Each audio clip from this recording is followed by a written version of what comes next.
오늘 저는 사무엘상 7장 1절에서부터 17절의 말씀을 가지고 미스바 회개 운동이라는 제목을 통하여 하나님의 말씀을 증거하고자 합니다. 세계 교회사를 보게 되면 나라가 어렵고 사회가 혼란에 빠져 경제적인 어려움이 올 때 교회 회개 운동과 각성 운동이 일어났습니다. 18세기 영국은 산업혁명 초기 사회에 많은 부작용이 나타났습니다. 영국 사회는 술과 도박과 도둑질 그리고 자살이 늘어나고 심지어는 매춘까지 성행했다고 합니다. 당시 런던에 살았던 사람들은 대부분 빈민층으로 극도로 가난한 사람들이었습니다. 그리고 가난과 질병으로 고통받고 있었던 때입니다. 그리고 종교적으로 영국 성공회와 퓨리턴들이 갈등이 심화되었습니다. 그런 가운데 요한 웨슬리 목사님이 영국의 대각성 부흥 운동을 일으켰습니다.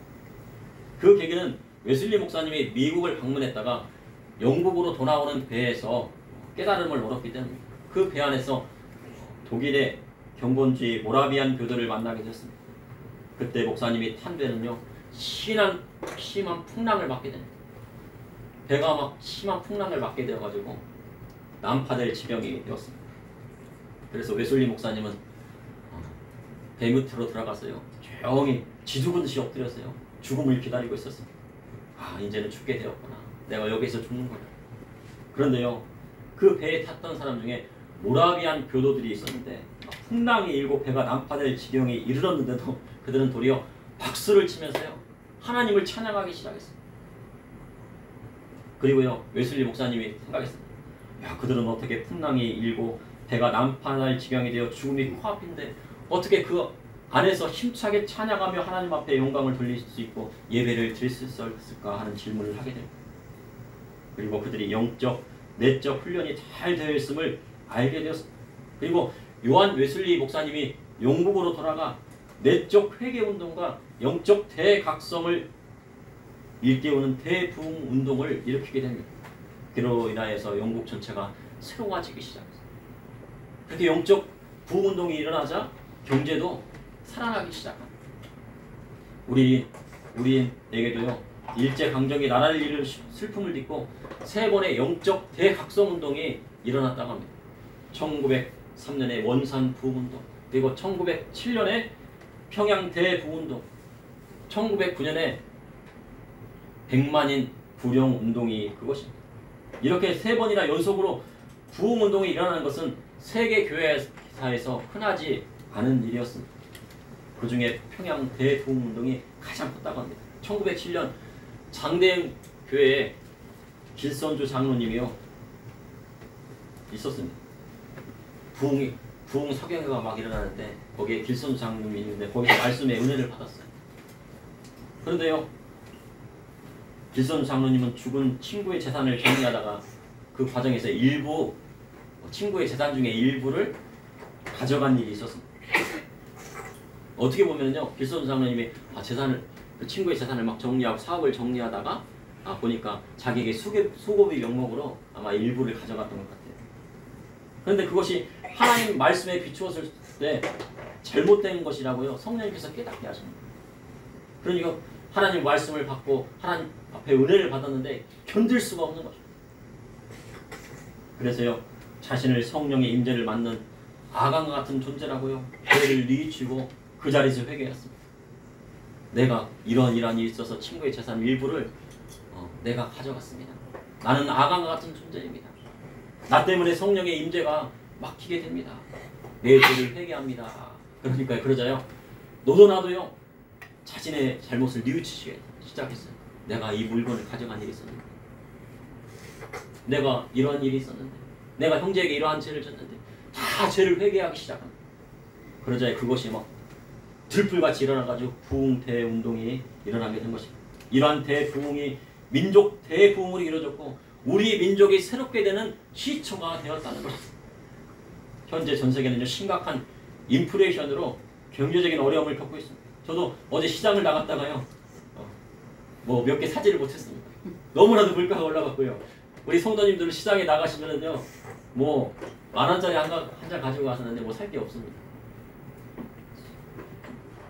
이는 코로나19 기간에 과도한 돈을 벌어서 돈의 가치가 하락하고 빚이 늘어나 많은 사람이 어려움을 겪고 있습니다. 그런데 우리나라도요 전 세계 가운데 가계부채 증가 속도가 1위를 차지하고 있습니다.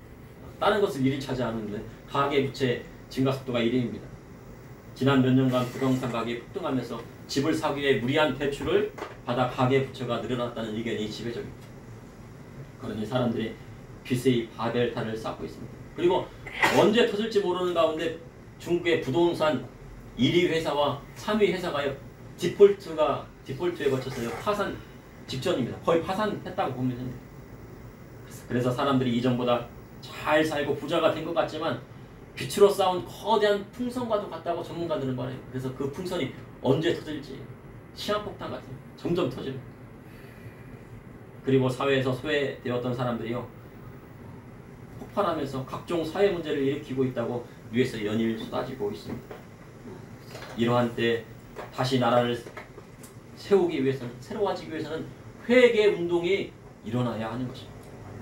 오늘 본문을 보니 사무엘 선지자가 이스라엘을 미스바로 모이게 하고 회개를 선포했습니다. 이를 미스바 대각성 부흥 운동이라고 하고 많은 부흥사 분들이 이 부흥 운동을 회개 운동을 따라가려고 합니다. 이를 통해 이 시대를 살아가는 저와 우리 성도들에게 하시는 하나님의 말씀은 무엇인지 여러분과 함께 나누고자 합니다. 첫째, 미스바 회개 운동은 하나님의 백성을 새롭게 하는 운동입니다. 그래서 미스바 회개 운동과 같은 이러한 운동을 지금도 해야 되는 것입니다.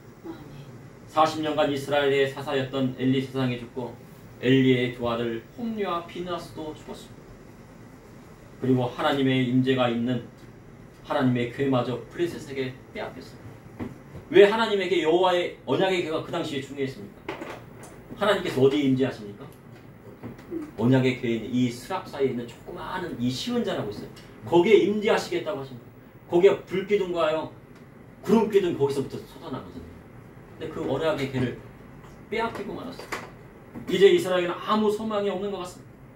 이스라엘 자손은 언약의 궤만 앞세운다고 하면 블레셋 사람들을 처음 무찔리고 승리를 얻을 것으로 생각했습니다. 그러나 실상은 그렇지 못했습니다. 그러면 이스라엘은 무엇이 문제였을까요? 먼저는 사무엘 2장에 지난 시간에 말씀드렸듯이 엘리의 두 아들의 죄악 때문이었습니다. 하나님 앞에 드려진 예물을 자기들의 사익을 위하여 취하였습니다. 그러니 온전한 제사를 하나님 앞에 드리지 못했다는 것입니다.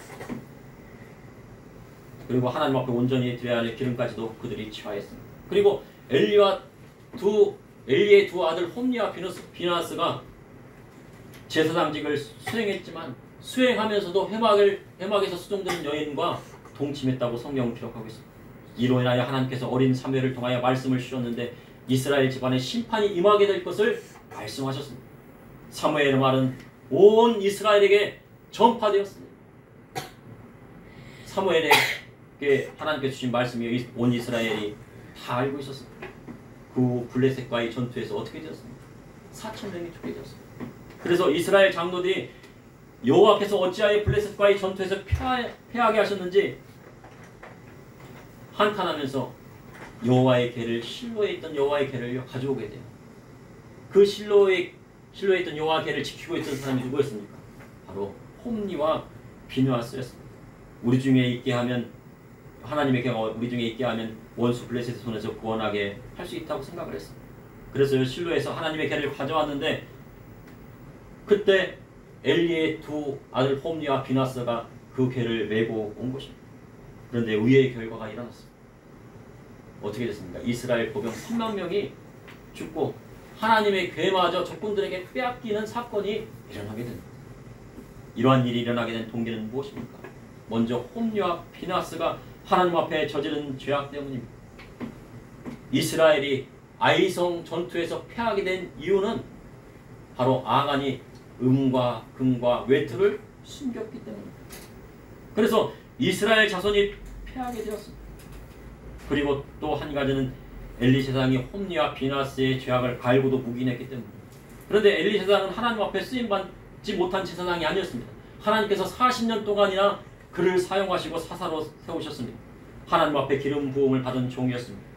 그래서 어린 사무엘조차도 하나님께서 말씀하신 엘리 집안의 심판을 말하기를 두려워했던 것입니다. 우리는 종종 큰 주의 종의 자녀들을 보며요 주의 종을 판단할 때가 있습니다. 그러나 그것은 잘못된 것입니까? 잘못되지 않은 것입니까? 잘못된 것입니다. 하나님께 쓰임받는 종은요, 쉽게 판단해서는 안 돼요. 주의 종으로 세워지면 하나님께서 그를 판단하시기 때문에. 누구를 판단하는 주의 종은요? 하나님께서 판단하시고 심판하세요. 사무엘상 8장에 보면 사무엘 선지자에게 두 아들이 있었습니다. 엘리에게도 몇 명의 아들이 있었어요? 두 아들이 있었고, 사무엘 선지자에게 몇 명의 아들이 있었어요? 두 아들이 있었어요. 사무엘 선지자가 늙자 두 아들이 사사가 되었는데 장남이 요엘이고 차남이 아비야였어. 하지만 그들이 뇌물을 받고요, 재판을 붙게 했어요. 뇌물을 받고요, 올바른 재판을 하지 않았습니다. 그로 인해 이스라엘 장로들이 사무엘에게 자기들을 위하여 왕을 세워달라고 애원하기 시작. 그래서 세워나온 게 누굽니까? 하나님께서 사울왕을 하나님께서 세워주신 거죠. 두 아들이 잘못을 저질렀다고 사무엘 선지자를 판단하지 않습니다. 이는 사무엘 선지자를 하나님께서 쓰신 주의 종이기 때문입니다.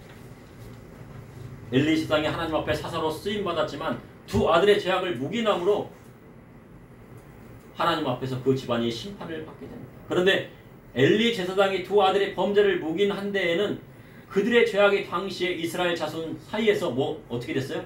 보편화되었다는 거예요. 이스라엘 자손이 바로 엘리의 두 아들이 행하던 그런 일들을 행하고 있었다는 거죠. 그러니 이스라엘 자손 가운데 보편화된 범죄를 하여 죄에 대하여 무감각하게 되었다고 보여주는 것입니다. 이 시대도 마찬가지입니다. 교회에 나오면 모든 문제가 해결될 것이다. 하나님, 왜 제 문제가 해결되지 않습니까? 그런데 하나님께서 그 문제를 해결해 주지 않아요. 왜 해결받지 못합니까? 십자가만 들고 나가면 모든 것이 다 하얘질 것이라고 생각해요. 여기 십자가만 딱 들고 나가면 다 세워질 것이라고요. 그런데 이 십자가는요, 2000년 전에 로마에서 사람을 사형시키는 사형틀에 불과한 거죠. 그런데 그것을 사람들이 모르고요, 귀걸이에 달고 다니고 목걸이에 달고 다니고, 그리고 큰 귀걸이를 막 달고 다녀요. 십자가를.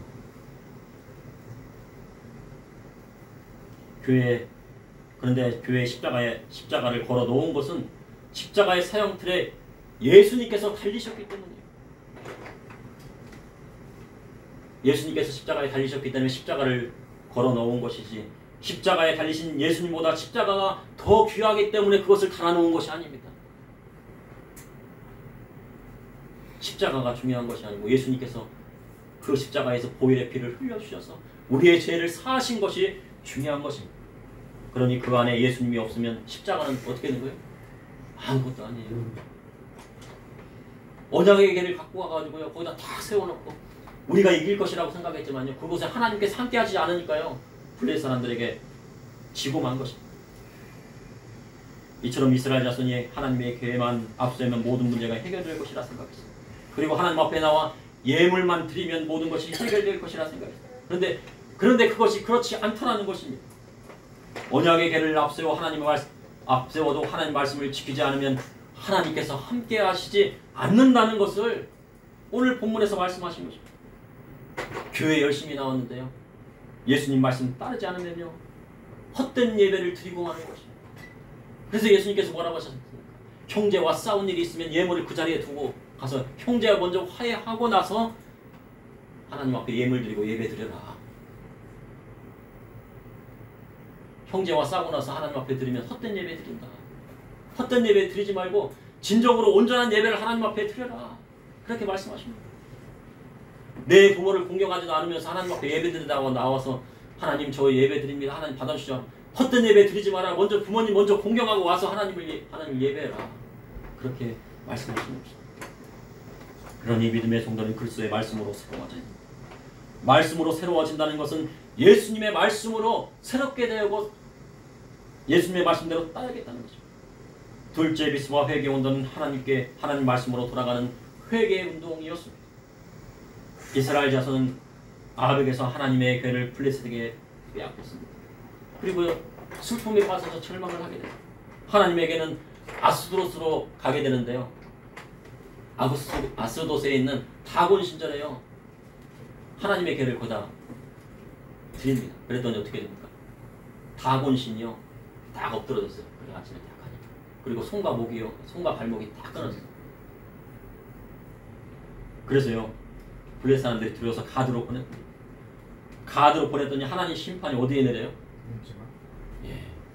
이 가드 지방에 내려가고 독종이 막 일어나기 시작하고 몸에 막 그냥 온갖 막 종기가 막 일어나고 막 그러기 시작하고 그리고 온종의 사막으로 혼란이 일어나요. 그래서 두려워가지고요. 가드 사람들이 어디로 보냅니까? 에브론으로 보내는데요. 에브론 사람들이 두려워해서요. 똑같은 일이 벌어지니까 야 다시 돌려보내자. 그래가지고 전나는 두 암소를요. 다 거기다 수레를 연결시켜가지고 거기다가 하나님의 계를 다 올린 다음에 다 쳐가지고 그냥 보냈어요. 끄는 사람도 없어요. 그런데요. 그 전나는 두 암소가요. 새끼가 있을 때인데 울고 막 울면서도 어디를 갑니까? 베스메스로 가게 되는 거예요.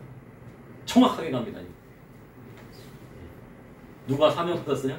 두 암소가 전나는 두 암소가요. 사명받아가 베스메스를 다 옮겨.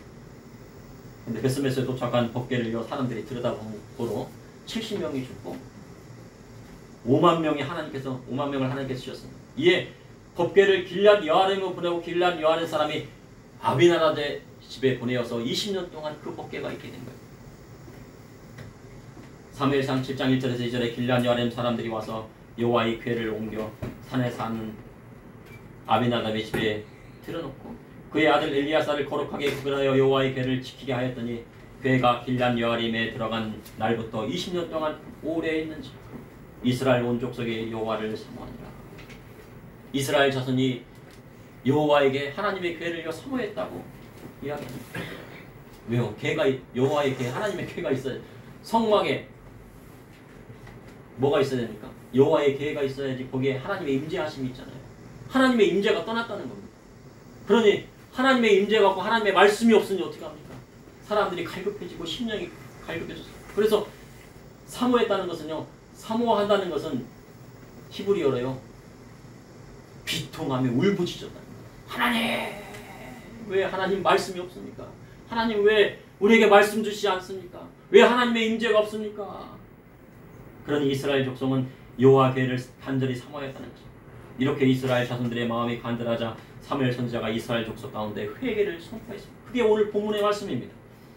사무엘상 7장 3절에 사무엘이 이스라엘 온 족속에게 말하 이르되 만일 너희가 전심으로 여호와께 돌아오는 이방 신들과 아스타롯을 너희 중에서 제거하고 너희 마음을 여호와께 향하여 그만을 섬기라. 그리하면 너희를 블레셋 사람의 손에서 건지시리라.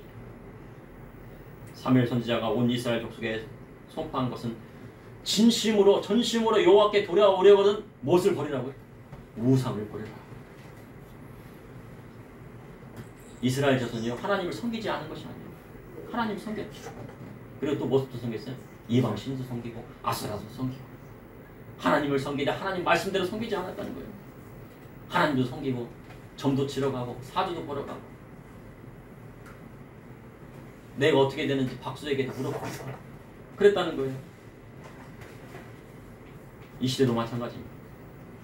교회에요 뭐가 들어왔다고 그래요? 어떤 목사님께서 만몬신이 들어왔다. 만몬신은 뭡니까? 하나님보다 뭐를 더 사랑해요? 돈을 더 사랑했다는 거예요. 자녀보다 부모보다 더 돈을 더 사랑하고 하나님 말씀을 따르지 않았다는 거죠. 그래서 자녀를 죽는 데 내어주고 부모를 죽는 데 내어주었습니다. 하나님 앞에 들어진 예물을 그분의 뜻대로 사용하지 않았다는 거죠. 하나님께서 비치지 말라고 하셨잖아요. 성경 말씀입니다. 그런데 사람들이 어떻게 해요? 영끌이다 비추다 하면서요.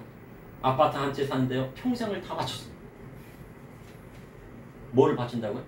자기 인생을 하나님 앞에 바쳐야 되는데 아파트 사는데요.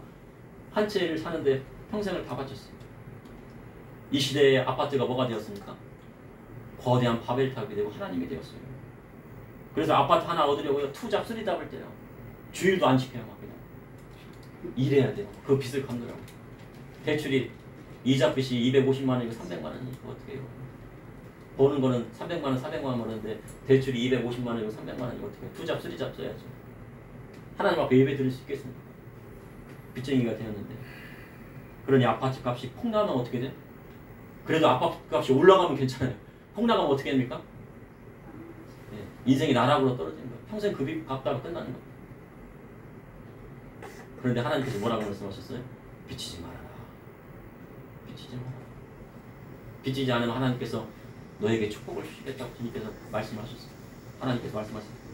교회의 만문신이 들여오고 욕심으로 바벨탑을 쌓으면 결국 무너지고 마는 것입니다. 어떤 사람은 자식이 하나님이 되었습니다. 엘리 제사장은요 자식이 하나님이 되어 모든 것을 홈리와 피나스에게 쏟아부었습니다. 사무엘 선지자도요 누가 하나님이 되었습니까? 자식이 하나님이 되었어요. 자식을 훈계로 여호와의 법으로 가르쳐야 되는 가르치지 않았어요. 하나님 말씀대로 가르치지 않으니 자식도 잃고 그 집안도 결국 무너지게 되었습니다. 쉽게 말해서요 이스라엘 자손은 여호와 하나님을 섬기고 또 그리고 뭐를 섬겼어요? 이방신도 섬기고 아스타롯도 하나님처럼 섬겼다는 것입니다. 믿음의 성도는 점검해 봐야 합니다. 내가 다른 것을 하나님보다 더 사랑하는지 항상 점검해 봐야 합니다.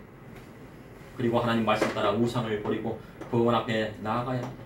그래야 그때부터 뭐가 일어나요? 진정한 회개 운동이 일어나는 거예요. 그때서야 비로소 회개 운동이에요. 길선두 장로님이 뭐라고 했어요? 내가 아간입니다.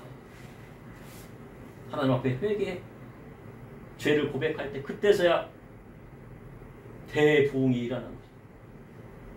그리하여 사무엘 선지자는 이스라엘 자손을 미스바에서 모이게 하여 회개를 선포합니다. 이것이 바로 미스바 회개 운동이었습니다. 셋째, 미스바 회개 운동은 하나님 앞에 나아가 금식하고 죄를 고백하는 것입니다. 사무엘상 7장 5절에 사무엘이 온 이스라엘은 미스바로 모이라 내가 너희를 위하여 여호와께 기도하리라 하며 그들이 미스바에 모여 물을 길어 여호와 앞에 붓고 그날 종일 금식하고 거기에 이르되 우리가 여호와께 범죄하였나이다 하니라. 사무엘이 미스바에서 이스라엘 자손을 다스리니라. 사무엘이 온 이스라엘 자손을요 미스바에 모이라고 했어요. 그러니 이스라엘 자손들이 어떻게 합니까? 간절히 막 사모했어요. 갈급합니다. 성령 받은 사람이 성령님 떠나면 어떻게 됩니까? 갈급해서 죽는 거예요. 미치는 겁니다. 그러니까 어떻게 해요? 교회 나와 예배 드려야지. 성령 받기를 막 하는 거야. 이스라엘 자손들이 그랬다는 거예요. 그리고 이스라엘 자손은 사무엘 선지자를 따라 하나님께서 기뻐하시는 금식을 하였고 우상 다 버리고 오직 여호와 하나님만을 섬기기를 기도했습니다. 그때 이스라엘이 모였다 하는 소리를 듣고 블레셋이요 이때다 생각하고요. 야 이스라엘 백성이 다 모였으니까 이때 쳐들어가면 이스라엘 백성을 모조리 다 진멸할 수 있겠다고 생각하는 거예요. 원수 마귀는요 하나님 백성이 모이는 것을 싫어합니다. 모이게 되면 어떻게 해요? 거기서 뭐 기도하고 찬송하고 예배하잖아요. 그래서 못 모이게 하는 거예요. 그리고 모여 회개하고 하나님 앞에 예배하는 것을 싫어합니다. 그런데 그렇게 하나님 앞에 예배하기 위하여 나왔는데 제사드리기 위해 나왔는데 이스라엘 백성이 두려워서 덜덜덜덜 떨고 있어요. 덜덜덜덜. 야 블레셋이 막 쳐들어온다는데 어떻게 하나. 이스라엘 자손이 사무엘에게 당신이 우리를 하여 우리 하나님 여호와께 쉬지 말고 부르시소. 우리를 블레셋 사람들의 손에서 구원하시게 하소서. 아니 사무엘 선지자가 젖 먹는 어린 양 하나를 가져다가 번제를 드렸는데 어떤 번제를 드렸다고 성경에 기록되어 있습니까? 어떤 번제를 드렸습니까? 온전한 번제를 드렸다고 성경에 기록되어 있습니다. 엘리의 두 아들은요 온전한 번제를 드렸습니까? 온전한 제사 드렸습니까? 온전한 예배 드렸습니까? 사무엘 선지자가 젖 먹는 어린 양 하나를 가져다가 완전히 태워드리는 온전한 번제를 드렸다고 성경에 기록합니다. 그리고 이스라엘을 위하여 부르짖음에 여호와께서 응답하셨다고. 우리 성도님들의 문제가 해결되지 않습니까? 그럼 뭐를 드리면 돼요? 예. 지금은 번제가 아니니까 온전한 예배를 드립니다. 온전한 예배를 드리면 모든 문제가 해결되고 되는 거예요. 하나님께서 블레셋 진영 가운데 큰 은혜를 바라요. 그들을 어지럽게 하시니 이스라엘 앞에 그들이 패하기 시작합니다. 지난번에 뉴스에 보니까 동해안에 번개가 떨어졌는데 거기서 사람들이 그 옆에 있던 사람들이 막 이렇게 사망했다는 그런 뉴스를 봤습니다. 큰 우레가 바라면 어떻게 되는 거예요? 하나님께서요 블레셋 가운데 우레를 막 때리니까요 블레셋 사람들이 막 혼미하게 되는 그 사이에 이스라엘 자손들이 거기에 가가지고 블레셋 사람들을 다 치니까 어떻게 해요? 적군들을 몰아내게 된 것입니다. 그리고 미스바에서 배갈 아래까지 치게 됩니다. 그리고 사무엘이 돌을 취하여 미스바와 센 사이를 세우고 에베네셀이라고 하였습니다. 에베네서는 여호와께서 우리를 여기까지 도왔다고 하는 뜻입니다. 믿음의 성도님들에게, 저와 믿음의 성도님들에게 어려운 문제가 있습니다. 저도 문제가 없을 것 같으니 저도 문제가 있습니다. 문제가 생기면 어떻게 돼? 하나님 앞에 먼저 나가서 금식하고 나아가는 거죠. 그리고 온전한 예배로 하나님 앞에 드리는 것입니다. 그리하면 에베레셀에 하나님께서 도우시는 것입니다. 이 시대에 에베레셀에 하나님을 체험하려면 하나님의 말씀으로 먼저 돌아가야 합니다. 사사 엘리 제사장의 때처럼 하나님을 섬기는 것 같지만 그분의 말씀대로 살지 않으면요, 모든 것이 헛된 것이 되고 맙니다. 헛된 예배는 하나님께서 받으시지 않는 거예요. 우리 하나님은요, 인격적인 하나님이십니다. 그래서 하나님 앞에 나아갈 때는 영과 진리로 나아가야 합니다. 온전한 예배를 하나님 앞에 드려야 모든 문제가 해결되는 것입니다. 근데 현대사회에서는요, 교회 안에 진화론이 들어왔습니다. 하나님의 천지창조도 믿고 진화론도 맞다고 말합니다. 과학 시간에 보면 집과학 시간에 막 얘기하잖아요. 진화론에 대해 얘기하잖아요. 근데 물리학자들은 뭐라고요? 연력학 제2법칙에 의해서요, 진화론은 헛된 것이라고. 그렇게 될 수가 없어요. 돌연변이가 나와가지고 사람에 될 확률은 없다는 거예요. 종과 종은 뛰어넘지 못하고요, 과학자들이 말했는데요. 그런데도 진화를 믿어요. 그 결과가 어떤 일이 벌어졌습니까? 히틀러가 이끄는 독일 교회가 일어났습니다. 독일 교회는요, 하나님을 안 믿은 게 아니에요. 기독교예요. 우리와 같이 예배드려요. 근데 키텔이라고 하는 신학자가 성경에 2만 곳을 뜯어고치고 이 성경이 올바른 성경이라고 딱 얘기합니다. 그리고 히틀러가 그것을 선동했어요. 이용했어요. 잘못된 교회가 나온 거예요. 근데 사람들이 왜 진화론을 믿으려 합니까? 자신의 범죄를 합당화시키기 위한 것입니다. 유럽 여러 나라가 식민정책을 펼칠 때요, 모든 사람을 하나님께서 창조하셨다는 인간 평등 사상을 버리고 사람들을 동물처럼 죽였어요. 홍보에 있는 사람들, 식민지에 있는 사람들 어떻게 했어요? 고무나무를요, 막 나무째 베어가지고 고무나무를 채취해가지고 막 그걸 세금으로 내니까 고무나무를 막 베었다고요. 사람들의 손목을 이렇게 자르고, 또 보석을 처치하는 막 아프리카 그런 사람들한테 어떻게 해요? 보석을 몰래 훔쳐갔다고 어떻게 해요? 손목을 자르고 죽이고 막 그랬어요. 보석이 중요합니까? 사람이 중요합니까? 네, 사람이 중요해요. 돈이 중요합니까? 사람이 중요합니까? 근데 지금 이 시대는 뭐가 중요한 시대겠어요? 돈이 중요한 시대가 되었어요. 그러니 말세라고 하는 것입니다. 그런데 그거를요, 자기를 합당화시키기 위해서는 뭐예요? 사람은 동물이다 라고 생각을 해야지 그렇게 할 수 있는 거예요. 그러니 진화론을 받아들이게 되는 것입니다. 그래서 청교도 정신으로 세워진 미국이 세계 패권을 잡고, 가만히 보니까 어떻게 해요? 역사적으로 세계 패권을 잡으면 식민지를 막 만들어가지고 막 자기 나라가 잘 먹고 사는 사람이 좋잖아요. 근데 식민지를 만들지 않는 이유가 무엇입니까? 그것은 하나님의 뜻과 배치되고 하나님 말씀과 배치되기 때문이에요. 그리고 식민지를 만든 나라마다 그 힘이 오래 가지 못한다는 것을 깨닫게 돼요. 그런데 식민지를 만들지 않는 것입니다. 다만 그 나라가 자유롭게 신앙생활할 수 있도록, 하나님 믿을 수 있도록, 교회 설립할 수 있도록 돕는 거예요. 그럼 중국과 지금 막 패권 전쟁을 하고 있다는 거예요. 패권 전쟁이라고 보기는 어렵겠지만 왜 그럽니까? 중국에서 교회의 십자가를 뽑아버리고 성경을 배포하지 못하게 하고 성경을 불사하고 하나님 믿는 사람을 핍박하잖아요. 그러니까 안 되겠다 하는 거죠. 그리고 성경에는요, 또 결혼을 귀이고 침소를 더럽히지 말라 하셨어요. 하나님 앞에 결혼은요, 아주 성스러운 것이고 거룩한 것이에요. 남자가 부모를 떠나서 여자를 만나서 뭐래요? 한 몸을 이루는 거예요.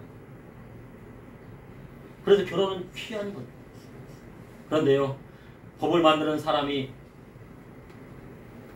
가능하면 법을 폐지했습니다. 한 10년 전에 폐지했죠. 가늠에도 처벌받지 않게 하였습니다. 왜 그랬습니까? 자신이 죄를 지어도 처벌받지 않기 위함입니다. 그런데 그러한 것이 어디에 들어왔어요? 교회에 들어왔어요. 엘리의 때에 홈리와 비나스가 간음을 하고도요, 침소를 더럽히고 결혼을 귀한 것으로 여기지 않았는데도 뭐를 했습니까? 하나님의 제사장이라고요. 봉사한다고요. 하나님 앞에 번제를 드렸어요. 그로 인하여 하나님의 심판이 그 집안에도 내렸지만 이스라엘 백성 전체에도 영향을 끼쳤다는 것입니다. 그래서 믿음의 성도는 뭐를 귀히 여겨야 돼요? 결혼을 귀히 여기고 침소를 더럽히지 말아야 진정한 하나님의 백성이 되는 것입니다. 어린 여러분, 결혼을 어떻게 해야 된다고? 귀하게 여겨야 됩니다. 따라해보세요. 결혼을 귀하게 여겨야 됩니다. 그리고 침소를 더럽히지 말아야 합니다. 네, 그것만 지켜도요. 그것만 지키면 돼요. 그것만 지키면 하나님께서 축복 주세요. 물질의 축복이요? 그것만 지키면 하나님께서 축복 주세요. 하나님 말씀 지켜야 돼요. 그런데요, 미국의 교회는요, 현재 동성애들을 받아들이고 있다고 합니다. 과거에 바이든이 남자와 남자의 결혼에 주례를 섰어요. 그리고 이것을 잘했다고요. 전 세계에 방송을 했습니다. 그런데 그러한 것이 어디에 들어갔어요? 예, 미국 교회에 들어갔어요. 그래서 찬반이 갈리고 있습니다. 교회가 나눠졌어요. 그것이 옳다, 그것이 나쁘다. 그런데 반대하는 교회는요, 지금 목회자 구하기가 어려울 지경이라고 합니다. 이 교회가 조직화되다 보니까 무엇인가 하나님 말씀에 어긋나는 것인데 그것을 반대하면 어떻게 돼요? 불이익을 당하게 되는 그런 시스템이 들어오게 된 거예요. 근데 한국 교회도 이러한 문제가 점점 심각해지고 있다는 거예요. 하나님 말씀대로 나아가지 않으면 이 땅의 죄악이 보편화되는 시대가 될 것입니다. 엘리의 때 사람들이 무엇이 옳고 그런지를 알지 못했습니다. 이방신과 아스라도 그들의 하나님으로 섬겼고 제사장이라도 하나님께 드린 예물을 함부로 쓸 뿐만 아니라 행하고 음란에 빠졌습니다. 또한 사무엘 선지자의 때 그의 아들 요엘과 아비야가 뇌물을 받고 재판을 굳게 했습니다. 이 시대 뉴스에 보면 대법관마다도 50억을 받고요. 대법관이 퇴임하면은요 그만둬야 되잖아요. 연금 받고 그만둬야 되는데 연금이 부족해요. 그러니까 어디 들어갑니까? 대형 노펌에 들어갔고요. 수십억 원의 수임료를 받고 있어요. 그러니 대법관 있을 때는요 청렴하게 있는 것 같지만 어떻게 합니까? 딱 끝나면요 대형 노펌에 들어가면 수십억을 줘요. 근데 올바른 판결이 되겠습니까?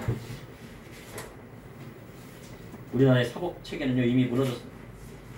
이러한 때 교회가 미스와 성회와 같은 회개 운동을 금식하며 해야 됩니다. 그래야 이 사회가 다시 새롭게 되고 하나님의 말씀으로 돌아오게 되게 되는 것입니다. 그 역할을 누가 해야 됩니까? 한국 교회가. 요한복음 15장 10절에 내가 아버지의 계명을 지켜 그의 사랑 안에 거하는 것 같이 너희도 내 계명을 지키면 내 사랑 안에 거하리라. 예수님께서 아버지의 계명을 지켰다고 말씀하셨습니다. 그러니 내가 아버지의 계명을 지켰으니 하나님의 계명을 하나도 틀리지 않고 다 지켰으니 너희들도 뭐라고 하는 거예요? 지켜라. 하나님 예수님 저분 못 지킵니다. 어떻게 예수님께서 하신 말씀을 지킵니까? 못 지킵니다. 지금 시대가 그렇게 되고 있습니다. 예수님께서 뭐라고요? 내가 아버지의 말씀을 지켰으니 너희도 예수님의 말씀을 지키고 예수님의 사랑 안에 거하라고 말씀하셨습니다. 그럼 아버지 하나님의 계명과 예수님의 계명은 다른 것입니까? 아버지 하나님의 계명이 따로 있고 예수님의 계명이 따로 있을까요? 같은 것입니다. 성부 하나님의 뜻과 성자 하나님의 뜻과 성령 하나님의 뜻은 같은 것이고 동일한 것입니다. 그러니 믿음의 성도는 하나님 말씀대로 나아가야 그리스도의 복음의 말씀대로 나아가야 승리하는 삶을 사는 것입니다. 만약에요 하나님 말씀을 지키지 못했다고 하면요 그것을 회개하고요 다른 사람에게 전파해야 돼요. 회개해야 된다. 하나님 말씀 지켜야 된다. 지키지 못한 것 지켜야지 하나님의 축복받는다고 말씀을 전해야지 하나님께서 예수님께서 뭐라고요? 말씀하시는 거예요? 그래 잘했다. 네가 정말 회개하는구나 라고 생각을 하십니다. 천국 갔는데 하나님 말씀 지키지 않고 예수님 말씀 지키지 않으면 어떻게 됩니까? 그러므로 미스와 회개 운동은 하나님의 백성을 새롭게 하는 운동 그리고 미스와 회개 운동은 하나님의 말씀으로 돌아가는 회개 운동입니다. 또한 미스와 회개 운동 하나님 앞에 나아가 금식하고 죄를 고백하는 운동입니다. 잠시 기도하시겠습니다. 아버지 하나님, 아버지 하나님, 이 시대의 죄악과 범죄가 보편화되는 이 시대에 하나님의 말씀과 그리스도의 복음의 말씀대로 저와 우리 성도님들 살아가게 하여 주시오. 그리하여서 하나님께서 주시는 놀라운 기적과 축복을 깨닫게 하여 주시고 인도하여 주시옵소서. 그리고 그리스도의 복음의 말씀을 세상에 전하게 하여 주시고 그리스도의 복음의 말씀을 전할 뿐만 아니라 그것을 지켜 행하여 잘했다 칭찬받는 저와 우리 성도님들이 다 될 수 있도록 인도하여 주시옵소서. 하나하나부터 고쳐나가게 해 주시고 그리하여서 하나님 말씀대로 나아가 천국에 이르렀을 때 상급도 받고 칭찬도 받게 하여 주시옵소서. 예수님 여러분.